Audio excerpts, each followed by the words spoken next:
And welcome back to the Inside Star Citizen Review. We've waited quite a while. Our favorite show is back. I love to hang out and chill with the fam.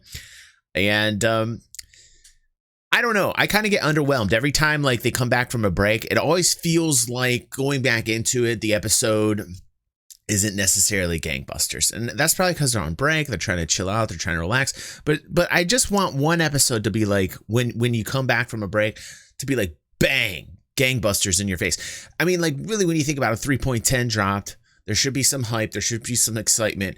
And then, like, coming back in, like, it should be just like, bam. We need a little bit more professionalism. Right? Because, I mean, like, when I looked at the teaser and I saw that it was about, like, brands in the verse, I kind of was like, wah. Like, I'm excited to hang out with you guys.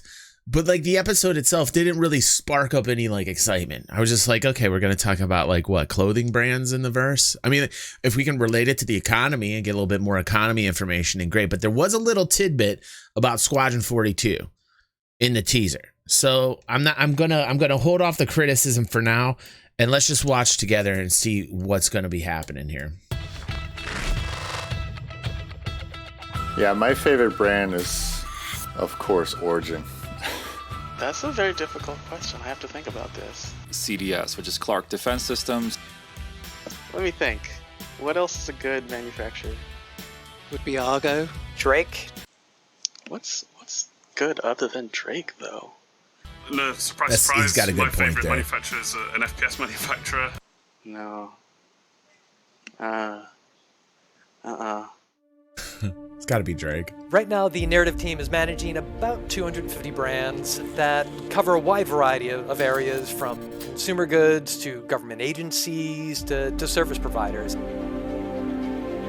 The reason there are so many brands in Star Citizen and Squadron 42 is that it helps the developers and the players distinguish between. What's up, Cypher? Welcome to the stream. Hey, Anarchy. Welcome. Hey, Ross. I see you too, bro. Location, and it helps inform the overall history of the entire Star Citizen universe.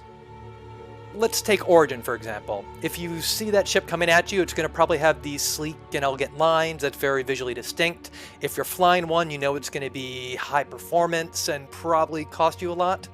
In development, let's take, for example, Argo, which... I'm not a big Origin fan. I don't really like Origin. I like the original Origin 300 series until they brought out the new design that personally I think looks like a banana.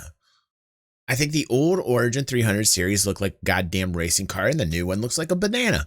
I'm not a big fan of Origin. I don't like the way that Origin looks. I don't like Origin. What do you think about that? Drake forever. Up until recently only had one small little ship in its entire line, but they wanted to expand upon it. When it came to Argo, we did work on another ship. It was massive.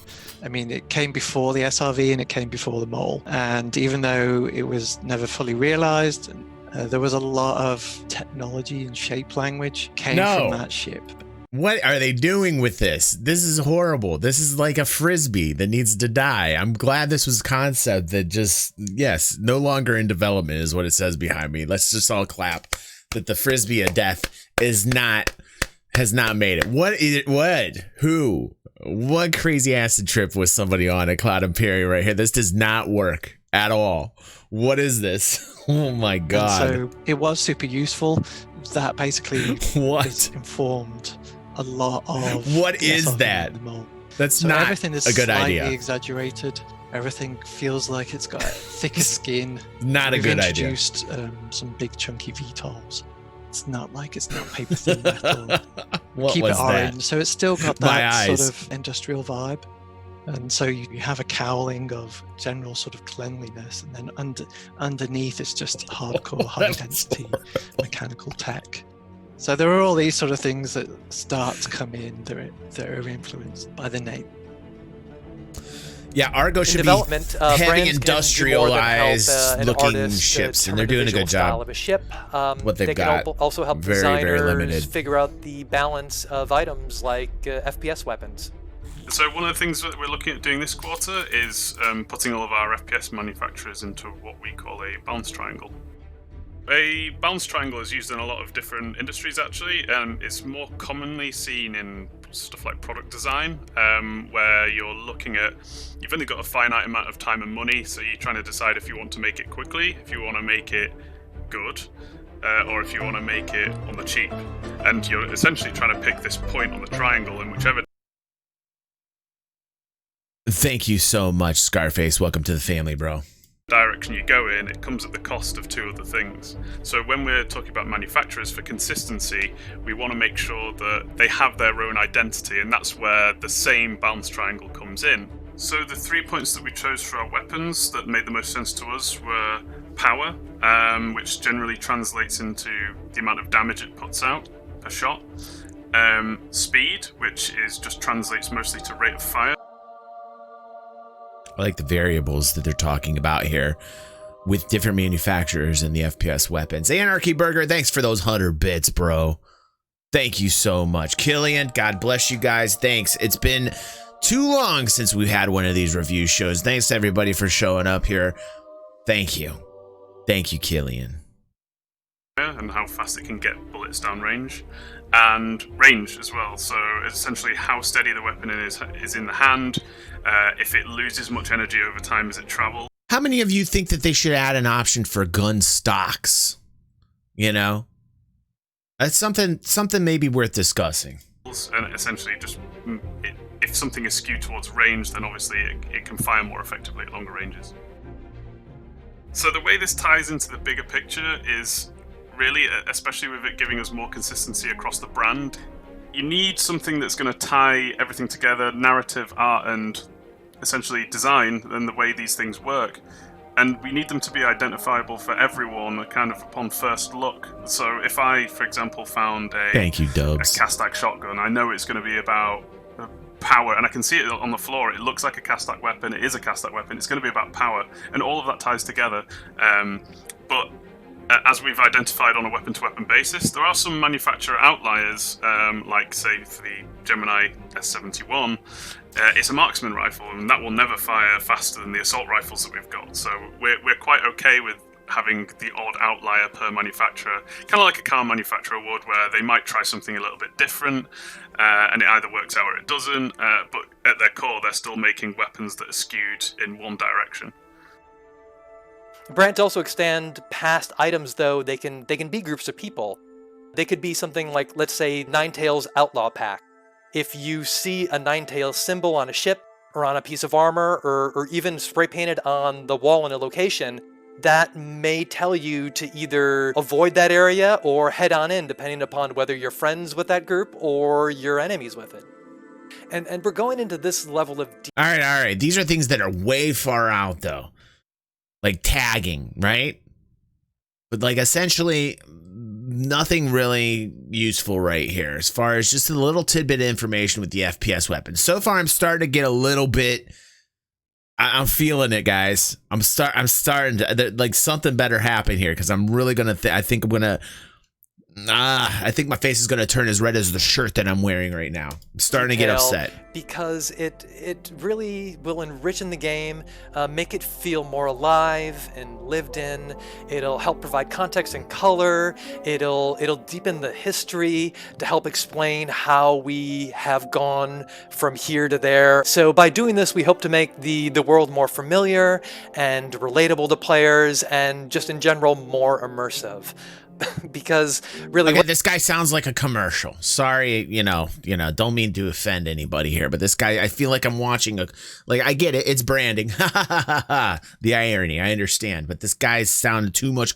It's too commercially for me. I'm starting to have like a little bit of an aneurysm starting to develop here. What's more immersive than seeing brands everywhere you look? Right. Buying them.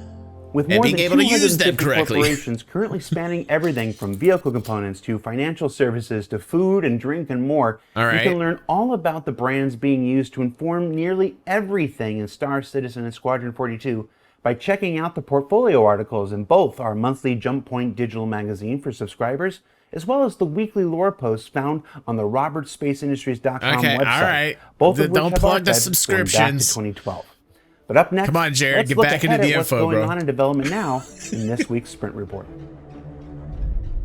All right. Putting a button on this week's brand theming, directors recently reviewed logo options for 4 brand new brands being worked on, including Spearfish, a maker of EMP weapons, Rook Heavy Metals, a direct supplier of metals and custom alloys to the UEE military and advocacy. Is that EMP FPS weapons?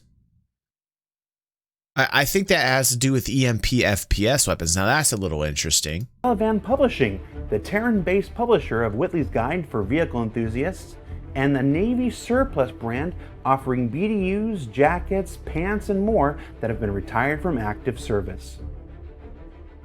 Building Blocks, the all-purpose UI system that allows our systems designers to prototype and iterate on everything from heads-up displays to kiosk screens to vehicle dashboards and more, continues to be improved on. Good. Like this recent work adding drop-down and scrollable menus to its array of tools. Now it may seem like a simple thing, but making features that scale both visually and contextually for the tremendous volume of different screen types in the verse is no easy task.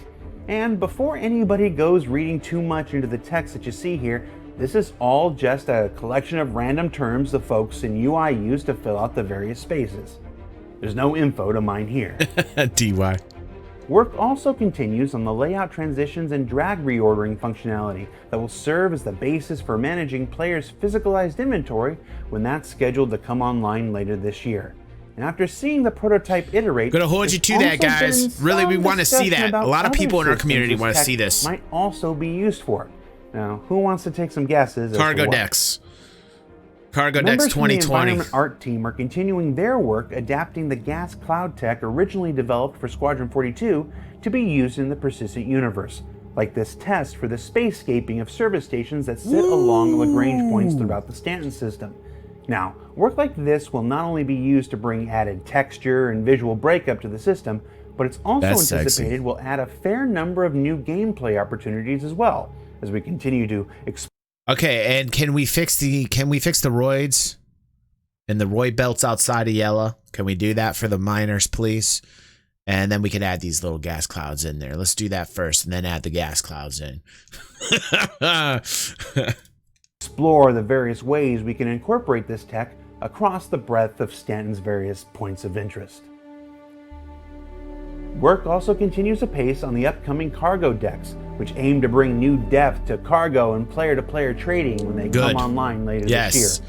And while there's still some time left before players can jump in and explore for themselves, we'll continue checking in on their development via sprint reports. Push this out, Cloud Imperium. Get this going. Concept paintings. Finally, before we let you go, some very early updates for one of Star Citizen's original 5 spacecraft, including work on the Constellation Taurus's expanded cargo bay, and early prototyping of an automated docking process for the Merlin and Archimedes into the Constellation's custom docking port. It's early days yet, but the promise of being able to launch Parasite Connie's going to get a little love, maybe. It needs it. It needs it so bad. So what did we learn I like this the week? docking feature, Well, we learned though. that brands Very can help cool. artists develop a consistent visual style as well as direction against the challenges of blue sky development. That they can form the basis of balance decisions for our designers while being used by players. That's very exciting, because if they're going to work on that with a Constellation, I wonder if the same procedures can be used on other ships, docking with other ships. That's very exciting. If it does bleed into the other design elements of the other ships docking, that's gonna be cool. I hope it's just not limited to the P-52 to the Constellation. Thank you, Killian. Bless you, man. Bless you, dude. To inform about innate functionality at a glance, and that brands can be used to add context, flavor, Limitless, and history to a universe, making it seem just a little more lived in and recognizable for the players within. For Inside Star Citizen, I'm Jared Huckabee. We'll see you next week. Okay, here's the thing. I get it. They took a little break. You know, it's a little hiatus coming back. But man, it seems like every time they take a break, the episode that hits when they come back is just a little bit flat. So here's the things I realized. There's a triangle with different types of variables with all the FPS weapons, that the FPS weapons react differently to based upon the manufacturer and the weapon type, which is interesting. We learned about the gas clouds. We learned about docking, which is really interesting to me. And we also are pushing for cargo decks to really hit by 2020. But this one, I got to give this one a D. Especially now, since it's really important that, because of coronavirus and everybody all spread out and, the way that everything's working, that you come back and you hit it hard. This one, not yet. So we needed to get there. We needed to get there where we wanted to. And this one fell flat. I'm sorry, guys, but I had a fun time with you guys. We're back with the Inside Star Citizen review. We don't hold any punches. I just say how it is. Community's here. Fam is here. If you guys would like to join us, we're back. We're back, baby. And it feels so good. It feels so good. Thanks, everybody, tonight for all your help. Anarchy, Killian, J-Dubs, everybody who helped support the channel. Thank you so much. We got a podcast coming up Saturday where I talk about the flight experience in more detail with some friends over the pond. So stay tuned for that on Saturday. I will be releasing a podcast for our VIP members. We are also having a giveaway, a Gladius giveaway, and I will announce that this Sunday on the channel. Thanks, everybody. Thank you. And what was up with the Squadron 42 stuff? Right. They said that I felt like they were teasing some Squadron 42 stuff and nothing. Whew. All right, come back here next week and let's see if they up their game a little bit on the next episode. So let's all hope Jared is back and ready by the time next week comes around.